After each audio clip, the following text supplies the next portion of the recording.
So you got a sous vide machine. Now what? I'm here to help you. So, first of all, congratulations. Welcome to the club. I'm so glad you joined it. If you bought it for yourself, give yourself a pat on the back. If someone bought it for you, give them a kiss, because this is literally going to change your life. What do I mean by that? We all love to eat, but we don't all love to cook. And why is that? Because it's hard. You got to get timing right, you got to get the temperatures right, you got to get technique right, and oftentimes we try and we fail, and it just makes it feel like it's not worth it. With sous vide, all of that goes away, and I'm not even kidding. And there's even some magical things you can do with this. We won't get into that too much, but you can cook. It's the best thing to cook food in batches, and you can pasteurize your food, which just means you can cook it long enough such that you can actually, it'll stay good in your fridge for weeks. Talk about a time saver. So in terms of cooking being a time suck, sous vide gives you a lot of that time back. Sure, you might be saying, we'll go through some of this and you'll say 2 hours, but that 2 hours is freedom to do whatever you want during it. You set it and forget it. So with that, let's jump into actually how to cook with sous vide. So I've actually got a sous vide cook going. Why don't we use it to talk a little bit about how you sous vide. So here, look, I've got a top sirloin steak cooking sous vide. The whole principle here, sous vide is a French term, under vacuum. The whole principle here is that if you know how you like your steak, this method is gonna cook your steak to that exact temp. There's no overcooking, there's no undercooking. You are gonna get the steak exactly how you like it. So here I have a top sirloin. It's been in there for, call it an hour and a half now. We're going for 2 hours here. And I've set it at 131. Why? Because I like my steak at 131. I like my top sirloin at 131. I'm a medium rare guy, but it doesn't end there. So if I were doing a filet mignon, which again, I like medium rare, I'd do 129. If I were doing a ribeye, I'd go a little higher. You will learn and explore and experiment with all of this. I try and make videos to help you know what to try for yourself to narrow all the possibilities. But what we've got here, right? So the water temperature is at that 131, like I said. It's cooking for 2 hours. It's in a vacuum sealed bag, right? So it's a plastic bag free of any air. That is the basic principle of sous vide. You set the temp, you set the time, you drop it in, and you walk away until that time is up. And then you're gonna do one finishing step, which is to sear it. So again, we're gonna walk through all of this. I'm gonna tell you what tools you might need to do all of this. It's very little, it's simple, but let's get going.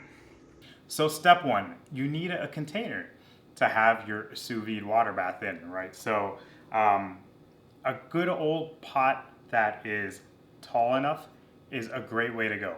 That's what everyone starts with. What you want to watch with your pot and pan that you have is, I'm going to use the Anova Nano as just the example here, but it's got to be tall enough to clip onto the side, right? So you've got a mechanism where you just simply slide it on, right? But you've got to be able to secure it, and different sous vide cookers have different ways of doing this, but you got to make sure you're able to secure it to your pot. So this pot is, I believe it's a 3.5 quart. Let me make sure. Yep, 3.5 quarts. So that's about as small as will work for the Anova Nano. So keep that in mind. The height of the pot is going to be your limiting factor. And then when you're actually making your bath, you want to be cognizant of, there's a min and a max line on here. So make sure your water goes to at least the min. Don't cut it close, I guess is what I'm trying to say, because what's going to happen is you will have water evaporate along the way.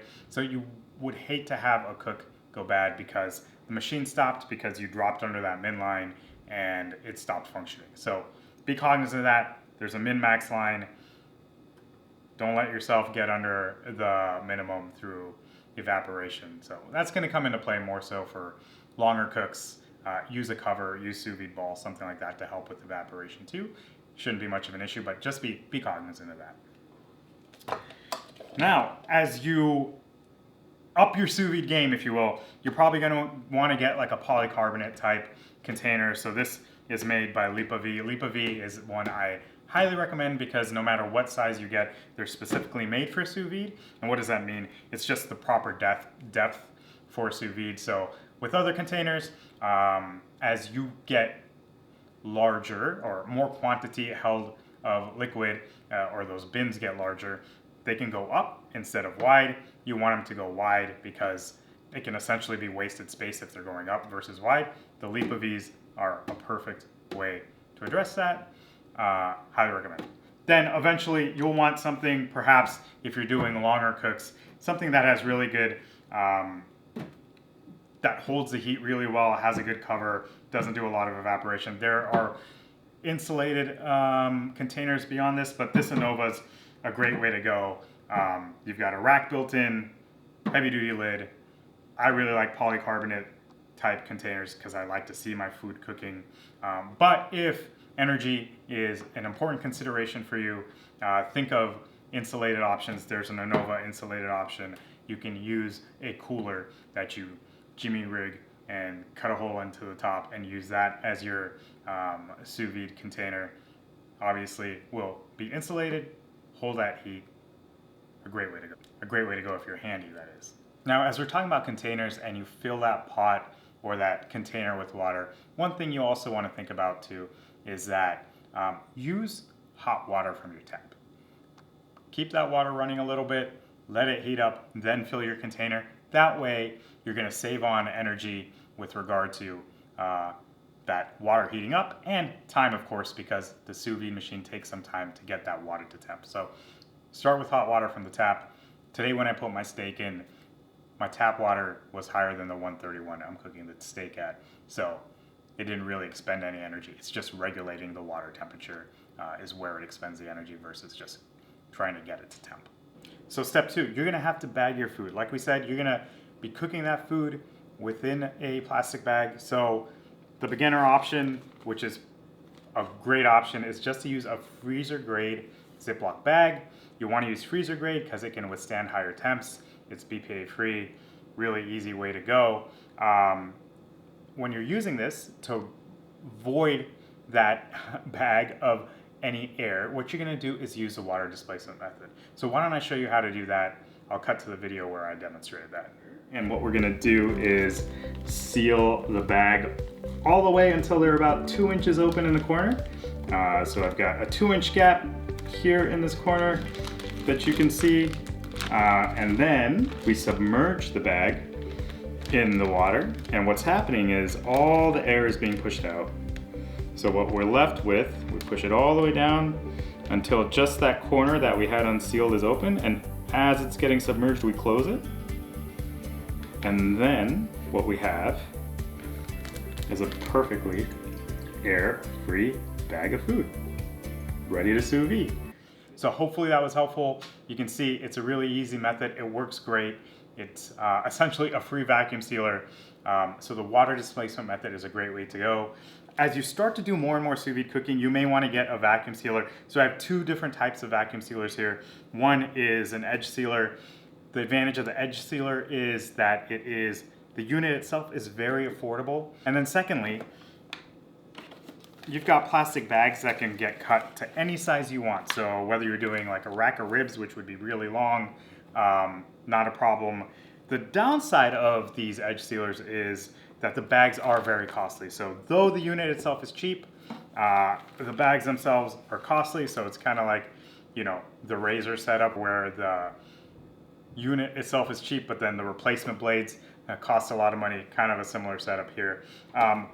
Then you have the chamber sealer. The chamber sealer is kind of magic in the sense that you can actually vacuum seal things like liquids, which is really difficult or virtually impossible to do with an edge sealer. You can do that with a chamber sealer. And the downside of chamber sealers is you're basically limited to the capacity within the chamber itself here. And the units themselves are generally more costly, though something like this unit has made them very affordable. But the biggest benefit is the fact that you use these plastic bags. These plastic bags are very cheap.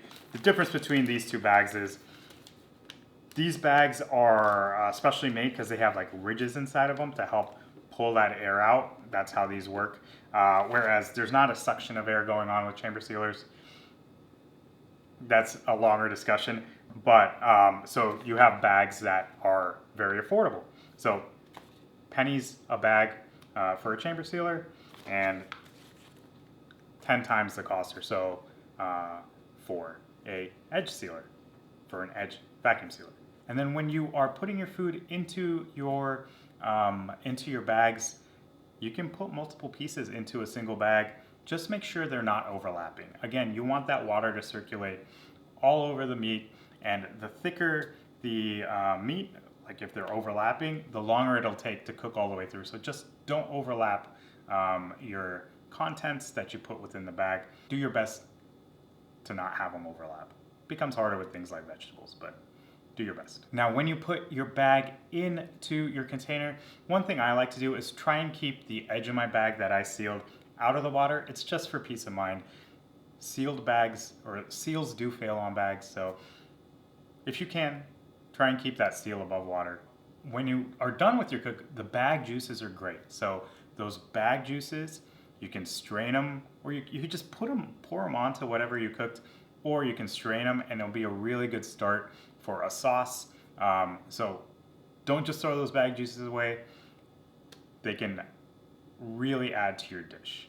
Okay, so the third piece of equipment you're gonna wanna think about with sous vide is how you're gonna sear it. Because when you sous vide it, it's gonna come out of the bath not looking very appetizing. So a sear will give it a nice appearance, and it'll also add a lot of flavor. The key when you sear is to make sure that you dry whatever you're searing, because what you don't want to happen is any liquid to form a bit of a barrier that takes it longer to actually do that sear. So there are a lot of ways to go. You can use your grill to do that sear. You can use a cast iron pan is a favorite that I often turn to. You can use a torch. So I've got a variety of torches here. I can briefly touch on them a little bit. But the whole idea is to get your pan, or torches are hot anyway, but you want to get it really hot, or your grill or your oven, you want to get it really hot such that it's spending very little time creating that sear. And what do I mean by that? What you don't want to do is actually cook the steak. You only want to create as little cook through as possible. Try and keep it to the surface as much as possible. And how do you do that? You use a really hot pan, or really hot grill, or really hot oven, such that it's spending the least time possible in that. So the rule of thumb is, like, if you're using a pan, don't be any more than a minute aside, and you want to use a high smoke point type of oil. So something like an avocado oil, or ghee, or clarified butter. Those are all great options. Have really high smoke points. Drop it into your pan at that really high. Make sure that's a ripping hot pan. Cast iron is great because it conducts heat really well. Drop it in, minute aside, you should be good. Now, there are some tips and tricks to help prevent what we call carryover cooking. That is further cooking your meat, which is what we're trying to avoid, right? You can drop that bag after you take it out of the sous vide into an ice bath. That ice bath will bring down the temperature such that you have more leeway to ensure that you're not actually cooking the meat, you're only doing the sear. So with an ice bath, you're just gonna get a bowl, put ice in it, put water in it, leave it in that ice bath 5 minutes, that should suffice. You don't want the center to get too cold, because you want it to taste good in your mouth when you put it in, and if you drop the temperature too low, the middle is gonna be too low to be really appetizing. So 5 minutes in that ice bath is plenty. Then go on to your searing. So away from the cast iron pan, like I said, I've got some torches here. These are great tools to use too. A lot of fun. The thing you want to note with torches is you can kind of see there's two sets of flame. There's an inner flame and an outer flame. Use the outer flame on the surface is what you want to do to prevent any torch taste that inner flame, if you will, is where the torch taste is. So just keep some distance. You have that full length of the larger flame, if you will, to work with, and just work your way over your protein evenly, and it's a great way to go. So this is one that's very affordable, and then you've got something like the Searing here, or the Sous Vide gun. The Sous Vide gun is what I would call like a meat specialist, so when you're doing steaks, chickens, things like that, this is great because it's really intense heat. Both the Sous Vide gun and the Searing attached to propane or butane, something like this, so you just put it on top. Maybe I'll cut to a video here showing you how it works. Work it over nice and smoothly. Getting some nice brown.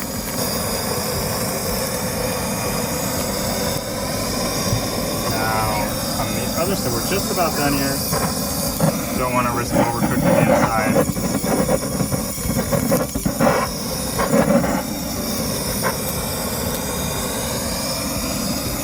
So I'm going to flip it over. We're going to actually try the Sous Vide gun on the other side just for a comparison. If you want to see that, stay tuned.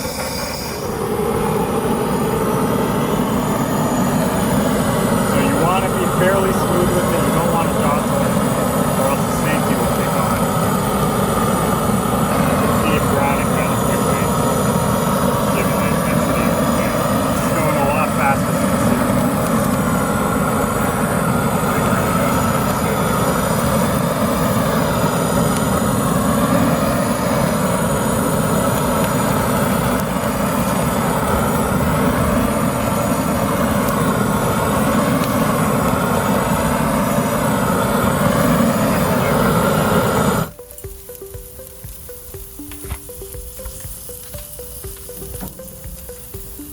So here you can see the Sous Vide gun versus the Searing. So we got a pretty good char both ways. Compare them there. Now we'll cut into it to see which one did a better job of preserving the doneness of the meat and didn't overcook it with the sear. But these are both really great tools to have too. The Searing is going to be a little more adaptable to all sorts of needs. Like I said, the Sous Vide gun's more of a meat specialist, so have fun with it. So away from those three major things, the container that you use, the plastic bag that you use to put the food in, and then thirdly, the searing method that you choose to use. The other minor things that you might run into are things like if you're cooking vegetables, they can emit gas, so the bag actually floats up. So if you encounter things where the bag is floating, one good option are these Sous Vide magnets. They're really high powered, and they will ensure that your bag stays down. The other thing is you can essentially burp the bag. So if you're using a Ziploc bag, just pull it out, open it a little bit, resubmerge it, do the water displacement method, just release that gas out of that bag. That's a great way to do it. The third thing is you can just take a plate or something and put it on top of that bag. What you want to try and make sure you're doing though is to ensure that the water is circulating all around the bag, because that ultimately is how the food gets cooked. So don't impede water flow from occurring, but you can use Sous Vide magnets, you can put a plate on top, like I said, you can use a rack, or you can even weight it down with things like a butter knife. There's all sorts of ways to do it. Just be aware that your bag could float, and if it does, just address it. Now this is going to occur, like I said, more so with types of food that emit gas, things like vegetables. So what can you sous vide? Pretty much anything, honestly. I would suggest starting with proteins, assuming you eat meat. You're going to start with, I would suggest you start with simple seasoning, so just salt, pepper, garlic powder. Importantly, you don't want to use raw garlic, because what's going to happen is you're not cooking at temperatures high enough for that to cook. So that can be problematic, create some flavors you don't like. So use garlic powder rather than raw garlic. But keep it simple to start with. Play around with different temperatures so you can find what suits you. A great place to start in terms of guidance. Of course, I would love for you to subscribe to our channel, and I can help you along your journey. But your app with your sous vide cooker is going to be a great resource to start. The best app of all, honestly, is the Joule app, the Breville Joule app. It gives you really nice visualization of different doneness for different meats, so that's a great resource. But use your app as a starting point, and it's not gonna, you're gonna have to find what you like best. But with sous vide, it's really easy to do that experimentation. Everything's sort of a controlled environment, so you'll find what you like. With proteins, the other really cool thing about sous vide is, particularly with things like steak, it's a really good tenderizer. So you can take something like a chuck roast and cook it for a long time. It might be like 48 hours. Yes, a long time. But again, you can do whatever you want during this time, and plus or minus hours doesn't really matter, as long as you're roughly in that ballpark. So you have a lot of flexibility around it. But you can take that chuck roast and make it taste like a premium cut of meat.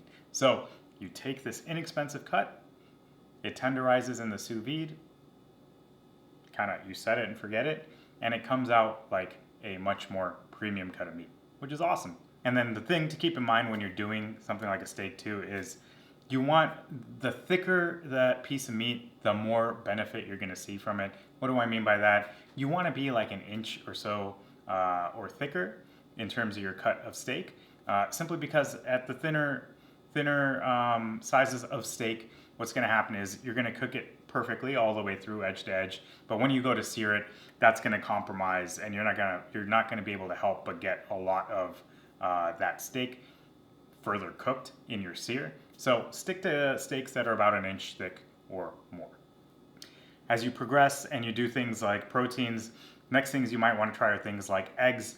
You can do a lot of cool things with eggs. You can do poached eggs. You can make eggs Benedict. I'll leave a link for my video there, but you can create some really beautiful textures with eggs that are really hard to master if you're not using a sous vide. So eggs are a great place to explore and create different things that you like. And then vegetables. Vegetables really shine in that the flavor of the vegetable gets accentuated. You put something like butter into carrots and it just marinates in that butter through the duration of the cook. And the other great thing about vegetables too is that many of the vegetables cook at the same temperature, call it 185 degrees or so. So you can do multiple types of vegetables all together in separate bags but in the same cook, and prepare many things at once. The other thing you might get into eventually is things like desserts, things like creme brulee or flan or poached pears, all those things, even ice cream, all those things are possible. So you can get very complicated with this, but I would start with things like proteins, eggs, vegetables, and then sort of expand from there. But welcome to the community and the journey.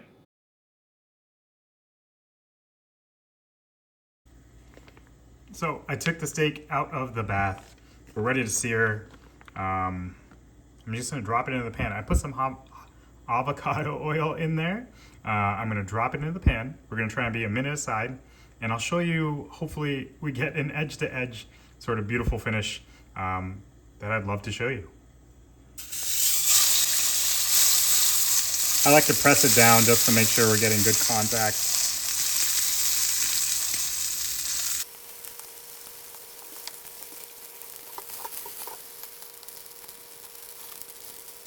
Take a peek underneath. Looks great, so I'm gonna flip it. It's been about a minute. Take a look. Still more contact in the middle. That last 15 seconds. Now you could baste it with butter here, but we're gonna keep it simple today. But butter, of course, adds a beautiful flavor to it.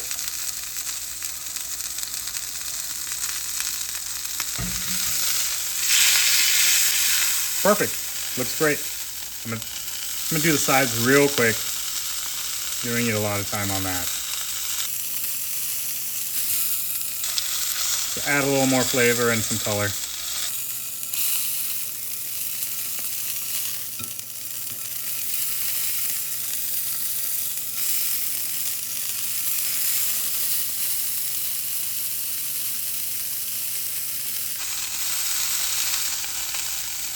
There we go. And plate it and show you guys. One other quick tip with sous vide is your proteins don't actually have to rest there's not going to be juices that sort of redistribute in the process of resting. It's not going to sort of change temp and further cook during that resting. So go ahead and eat or sear right after the cook is done and serve right away.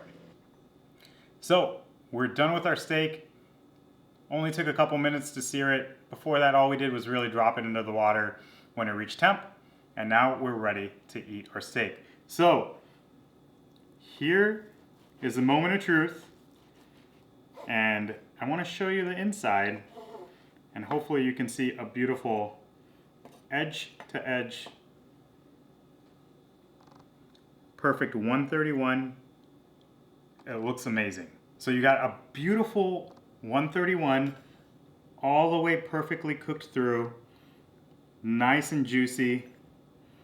And if 131 isn't your thing, you can see as you look at the steak, so the sear only affected less than a millimeter on one side, less than that on the other. So we did a great sear. And you just have this uniform 131 all the way through. That's what sous vide is all about. And it was so easy to do. I'm gonna give it a taste because I can't help myself.